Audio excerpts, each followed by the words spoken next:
ಏನು ಈ ಕಾರ್ಮಿಕರ ಶಕ್ತಿ ಘಟಕದ ಅಧ್ಯಕ್ಷರಾಗಿರುವ ವನನೂರ್ ಮಹೇಶ್ ಅಣ್ಣವರು ಅವರ ಅಧ್ಯಕ್ಷತೆಯಲ್ಲಿ ಇವತ್ತು ಮೊದಲನೇದಾಗಿ ತಮ್ಮೆಲ್ಲರ ಪರವಾಗಿ ಶ್ರೀಮತಿ ಲಕ್ಷ್ಮೀ ಅಮ್ಮನವರಿಗೆ ಹೃದಯಪೂರ್ವಕ ವಂದನೆಗಳನ್ನು ಸಲ್ಲಿಸುತ್ತೇನೆ. ನೂತನವಾಗಿ ಇವತ್ತಿನ ಸೇರ್ಪಡೆ ಕಾರ್ಯಕ್ರಮಕ್ಕೆ ಶ್ರೀ ವೆಂಕಟರಮಣನವರು ಕಾಂಗ್ರೆಸ್ ಪಕ್ಷದ ತೊರೆದು ಕಲ್ಯಾಣ ರಾಜ್ಯ ಪ್ರಗತಿ ಪಕ್ಷಕ್ಕೆ ಅವರು ಬರ್ತಾ ಇದ್ದಾರೆ. ಅವ್ರ ತುಂಬ ಹೃದಯದ ಅಭಿನಂದನೆಗಳು ಸಲ್ಲಿಸಬೇಕು.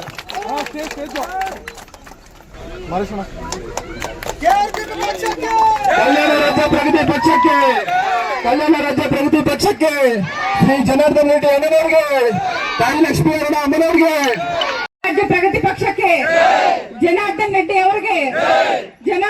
ಅವರಿಗೆ ವೇದಿಕೆ ಮೇಲೆ ಇರುವ ಎಲ್ಲ ಕಲ್ಯಾಣ ರಾಜ್ಯ ಪ್ರಗತಿ ಪಕ್ಷದ ಮುಖಂಡರಿಗೆ, ಈ ಕಾರ್ಯಕ್ರಮಕ್ಕೆ ಆಗಮಿಸಿರುವ ವನನೂರು ಗ್ರಾಮದ ಎಲ್ಲ ಅಕ್ಕ ತಂಗಿಯರಿಗೆ, ಅಣ್ಣ ತಮ್ಮಂದಿರಿಗೆ, ತಂದೆ ತಾಯಂದಿರಿಗೆ ಎಲ್ಲರಿಗೂ ನನ್ನ ಎರಡು ಕೈಗಳನ್ನು ಜೋಡಿಸಿ ತಲೆಬಾಗಿಸಿ ತಮ್ಮೆಲ್ಲರಿಗೂ ನನ್ನ ಹೃದಯಪೂರ್ವಕ ನಮಸ್ಕಾರಗಳನ್ನು ತಿಳಿಸ್ತಾ ಇದ್ದೇನೆ. ಬಂಧುಗಳೇ, ನಿಮ್ಗೆಲ್ಲರಿಗೂ ಈ ಸಂದರ್ಭದಲ್ಲಿ ಒಂದು ವಿಷಯವನ್ನ ಹೇಳಲಿಕ್ಕೆ ಬಯಸ್ತಾ ಇದ್ದೇನೆ. ಬಂಧುಗಳೇ, ಎಲ್ಲರೂ ಏನ್ ಹೇಳ್ತಾ ಇದ್ದಾರೆ, ಇವರು ಕಾಂಗ್ರೆಸ್ಗೆ ಸೇರ್ತಾರಾ ಬಿಜೆಪಿಗೆ ಸೇರ್ತಾರಾ ಅಂತ ಎಲ್ಲರಿಗೂ ಒಂದು ಸಂಶಯ ಇದೆ ಅಲ್ಲ.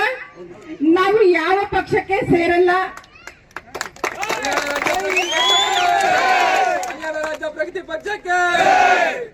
ಕಲ್ಯಾಣ ರಾಜ್ಯ ಪ್ರಗತಿ ಪಕ್ಷ ಇದ್ದೇ ಇರುತ್ತೆ. ನಾವು ಯಾವುದರಲ್ಲಿ ನಮ್ಮ ಪಕ್ಷವನ್ನ ವಿಲೀನ ಮಾಡಲ್ಲ. ಇದೆಲ್ಲ ನೀವೆಲ್ಲರೂ ನೆನಪಿಟ್ಕೊಳ್ರಿ. ನಮ್ಮ ಪಕ್ಷ ಕಲ್ಯಾಣ ರಾಜ್ಯ ಪ್ರಗತಿ ಪಕ್ಷ. ಜನಾರ್ದನ್ ರೆಡ್ಡಿ ಅವರ ಅಧ್ಯಕ್ಷತೆಯಲ್ಲಿ ನಾವು ಎಲ್ಲರೂ ಸೈನಿಕರಾಗಿ ನಾವು ಕೆಲಸ ಮಾಡಬೇಕು, ನಮ್ಮ ಪಕ್ಷವನ್ನ ಬೆಳಿಬೇಕು ಅಂತ ನಿಮ್ಮೆಲ್ಲರಲ್ಲಿ ಕೈ ಮುಗಿದು ಕೇಳ್ಕೊಳ್ತಾ ಇದ್ದೀನಿ ಬಂಧುಗಳೇ.